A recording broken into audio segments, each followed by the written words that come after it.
My ex left me for a rich guy. Now she's broke and wants me back. Okay, this is gonna sound a little wild, so buckle up. My ex-girlfriend, let's call her Sarah, dumped me a couple of years ago. We'd been together for almost 3 years and I honestly thought we were good. I wasn't swimming in cash, but I had a solid job as a graphic designer at a small marketing firm downtown. My paycheck covered a cozy apartment on the 6th floor of an old building with a view of the river, let me take Sarah out to diners and even swing the occasional sweet gift, like those silver turquoise earrings she loved. I tried to be a good guy, flowers for no reason, a shoulder to lean on when her job got crazy, and plans for the future we'd sketch out over a glass of wine on our tiny balcony, wrapped in a blanket. I really thought we were on the same page. Then, bam, she drops a bomb. It was a regular Friday and we were at our favorite dive bar, the Rusty Anchor, a spot with scuffed wooden tables, dim lighting, and the smell of fried wings mixed with a hint of spilled beer. I was sipping a cheap lager, Sarah was picking at some fries, and out of nowhere she goes quiet. She looked at me like I'd just swiped her phone and said, "I love you, but I need to think about my future." I nearly choked on my beer. What future? We'd been dreaming together about a trip to Italy, a dog, maybe a lab named Bagel, a bigger place where she could keep her collection of cacti. But she'd already made up her mind. Said she needed time, and a week later she packed her stuff and moved out. Just like that, no real explanation, leaving me with an empty shelf in the closet, her forgotten coffee mug that said, "Everything's gonna be okay," and a head full of questions. A month later, I stumbled across her Instagram. And holy crap, it was a whole different world. Sarah. My Sarah, who used to get excited over a $10 pizza and lose it when I scored tickets to some indie band, was posting pics from yachts, dinners at Michelin-star restaurants, and handbags that cost more than my annual salary. I scrolled further and saw him. A slick dude in a tailored suit, with a watch that shone brighter than a jewelry store window and a grin like he'd just bought half the city. The caption read, "With you I feel alive." Turned out, she'd left me for a financier, some stockbroker named Derek who was pulling 6 figures and showering her with gifts. I sat on my sagging couch, doom-scrolling her stories, feeling my insides twist. It wasn't just pain, it was like someone had ripped out a piece of me and walked off with it. But I'm not the type to wallow forever. For a couple of weeks, sure, I stalked her page, drank more whiskey than I should have, and played breakup playlists where every song felt like it was about me. My buddy Max, a bartender at the Rusty Anchor, started giving me grief. "Get it together, man, she ain't coming back." And he was right. I decided I wasn't gonna let this break me. I blocked her on social media, joined a gym, and started taking on extra projects at work. 6 months later, I got a promotion, lead designer at the firm. My salary bumped up, and I moved to a new place closer to downtown with floor-to-ceiling windows and a view of the river where skyscraper lights danced at night. Life, as they say, was getting back on track. I even started dating someone new, Lena. She was the opposite of Sarah, calm with a warm laugh and a love for old books. We met at a local art gallery where I was doing posters for the organizers. Lena was standing in front of this chaotic abstract painting, head tilted, and I don't know why, but I walked up and asked what she saw in all those splashes of color. She smiled and said, "A story everyone sees differently." We got to talking, and a couple of weeks later we were grabbing coffee at her favorite spot by the waterfront, debating everything from Tarantino movies to the right way to make borscht. With her, things felt easy, and for the first time in a while I could breathe deeply again. Then get this, last week, boom, a message pops up in my DMs. From who? Sarah. I nearly dropped my phone. She started with some small talk. "Hey, how's it going? Been a while." I'm sitting there staring at the screen thinking, is this a prank? Curiosity got the better of me, so I replied short and neutral, "Doing fine, you?" And then she unleashes this wall of text. "I've been thinking about you a lot. I miss what we had. You were always so real." I could feel my eyebrows climbing. What? Sarah, who ditched me for a guy with a yacht, was now missing our pizza and Netflix nights? I had to dig deeper. I hopped onto her socials, a little digital detective work. And there it was, the puzzle coming together. Turns out, her financier, Mr. Perfect, wasn't so perfect after all. From what I pieced together from her posts and some shady comments, Derek was cheating on her left and right, with a coworker, then some club model. Plus, his business tanked. Some sketchy crypto deals, a scandal with investors, and apparently he lost a ton of money. The yachts were gone, the fancy dinners swapped for coffee shops, and the designer bags replaced with posts about humble new beginnings and real love, not material things. She even shared some life coach quote, "Happiness isn't something you can buy." I almost laughed out loud. This from the girl who left me for a life of glitz 2 years ago? I sat in my apartment, staring at her message, trying to figure out what I felt. Anger? Nah, more like exhaustion. Pity? Maybe a touch. But mostly relief. Because I wasn't that guy anymore, the one who watched her walk away 2 years ago. I'd grown, changed, found myself. And her? She was just starting to realize she'd been chasing a mirage. The day after her message, I was at the office, zoning out over a mock-up for a new client. A chain of local bakeries wanting something modern but soulful. Work usually kept my head clear, but my mind kept circling back to Sarah. Why'd she reach out now? Was she looking for forgiveness, a second shot, or just testing if I was still hung up on her? I hadn't replied to her last message, didn't know what to say. So I called Max instead. He's been my friend since high school, blunt as a brick, and if anyone could snap me out of it, it was him. We met up at the Rusty Anchor after my shift. The place was packed, like always on Fridays. College kids hollering at the bar, a couple of old-timers playing darts, and some Nirvana ballad crackling through the speakers. Max, wiping down glasses behind the counter, listened to my story and let out a laugh.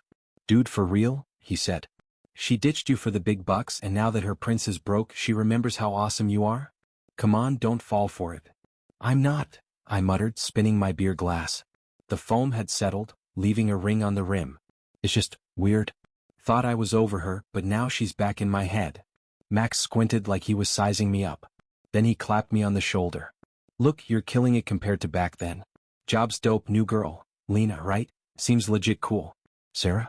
She just figured out she screwed up and wants backing 'cause you're the safe bet. Don't let her mess with your vibe." His words hit home. Safe bet. Was that all I was to Sarah? A fallback plan?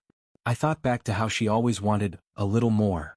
A fancier dress, a trendier restaurant, a vacation not at a nearby lake but somewhere like the Maldives.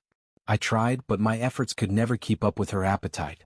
Now that her shiny new world had crashed, she suddenly remembered I was real? I went home and pulled up her message again. "Read it one more time. You always knew how to listen. I miss our talks." And it hit me, not anger, not sadness, but clarity. She didn't miss me. She missed the feeling of someone always being there, even when she hurt them. I typed a quick reply, "Glad you're doing okay. But I'm living my life now. Take care." Sent it and let out a breath. It wasn't just a text, it was closure. That weekend I headed to Lena's place. She lived in an older part of town, where the houses were tucked in greenery, and a guy with a hot dog cart was always parked on the corner, the smell of grilled sausages drifting through the air. Lena opened the door in her favorite faded Radiohead t-shirt and flashed a smile that made me forget every message in the world. We decided to have a chill day, ordered pizza with anchovies, her weird obsession, popped on an old alien flick, Close Encounters of the Third Kind I think, and talked about everything and nothing. I told her about Sarah, not the whole soap opera, just the basics. Lena listened, chin propped on her hand, then said, "You know, I think she's just lost. People chase what's shiny sometimes, then realize it's not what they needed. But you're not lost. You know what you want." I looked at her, her messy hair, her warm eyes, and knew she was right. I wanted this. Not revenge, not the past, but these real moments where I didn't have to pretend or prove anything. Monday, I walked into work with a lightness I hadn't felt in a while. My boss, Greg, gave props to the bakery designs I'd finished last week and even hinted at another promotion, maybe creative director. I sat at my desk, staring at my screen, thinking how far I'd come from the guy who didn't know how to live without Sarah 2 years ago. I stopped checking her socials, stopped wondering what she was up to. She was just a chapter, closed, done. Still, Sarah's story left a mark. I started appreciating what I had more. Max, who's always got my back. A job that lights me up. Lena, who lets me be me. I even signed up for an illustration class I'd been putting off forever because I didn't have time. Now I had time. And I wasn't gonna waste it on people who didn't see my worth. Update. A couple of days after texting Sarah back, I decided to clean out my apartment. I wasn't a slob, but my drawers needed a purge, and there was this dusty box of past stuff in the back of my closet. I pulled it out and started sorting.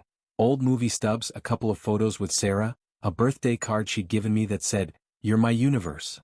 I looked at it all and didn't feel hurt, just a faint nostalgia like flipping through someone else's scrapbook. At the bottom was her scarf, blue with tiny stars. She'd left it behind when she moved out and I'd never returned it. I thought about messaging her, then folded it back into the box. That was her story, not mine. That night, I went out with some coworkers.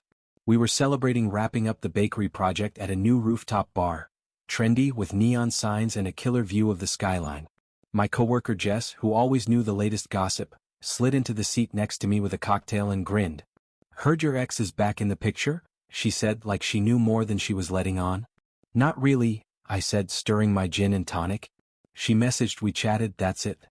Jess raised an eyebrow. "Word is she's been hitting up every party in town looking for her next catch.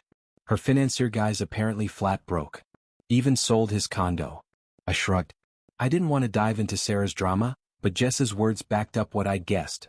Sarah was hunting for a new golden ticket, and I was just one of her options. It didn't make me mad, more like amused. I raised my glass and said, "Here's to everyone finding their own way." Jess laughed and we clinked glasses. Right then, I knew I'd let go of the past for good. The next week, I visited my parents.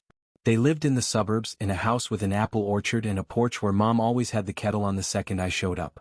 I hadn't told them about Sarah before, didn't want to burden them, but this time I opened up. We sat on the porch eating Mom's cherry pie and I spilled the whole story, the breakup, her sudden message. Mom listened, refilling my tea, then said, "You know, honey, people make mistakes. What matters is you didn't get stuck. You've always been stubborn, in a good way." Dad, who usually stayed quiet during these talks, chimed in. "And this Lena girl, she's good for you. You can tell she's real." I smiled. They were right. Lena wasn't just real, she was my person. With her, I didn't feel like I had to be someone else like I sometimes did with Sarah. A few days later, I planned a surprise for Lena. She'd mentioned once that she dreamed of a picnic out of town, where you could lie on the grass and stargaze. I found a spot, an hour's drive to a lake with a field where no streetlights drowned out the sky. We went that Saturday evening, spread out a blanket, cracked open a bottle of wine, and just lay there, staring at the Milky Way. Lena snuggled close and said, "This beats any restaurant." I hugged her, thinking she was right. It was better, not because it was cheap or simple, but because it was ours. Real. Work was going great too. Greg called me into his office and officially offered me the creative director gig. "You're ready," he said. "You've got the instinct and clients love you." I said yes, even though my stomach did a little flip. It wasn't just a job, it was proof I was on the right path. Sometimes I still think about Sarah. Not with longing, but with this weird curiosity. What's she gonna do next? Try to patch things up with Derek? Find a new prince? Or maybe figure out happiness isn't about yachts and bags? I don't know. And honestly, I don't care. Her story taught me one thing: hold tight to the people who matter and don't chase what's not yours. I started keeping a journal, not for anyone else, just me. I jot down thoughts at night when the city quieted down, and it was just me and my laptop. I wrote about how I'd changed, about Lena, my job, how it's okay to start over. One night I wrote, "Sarah was a lesson. Not a fun one, but a necessary one." And that was the truth. The city kept humming around me. Mornings I'd grab coffee at the shop by my office, watching people rush to work, feeling like I was part of something bigger. The rusty anchor still buzzed on Fridays, Max still cracked jokes behind the bar, and Lena sent me memes that had me laughing till I couldn't breathe. I was in my place. And that feeling was worth more than any yacht.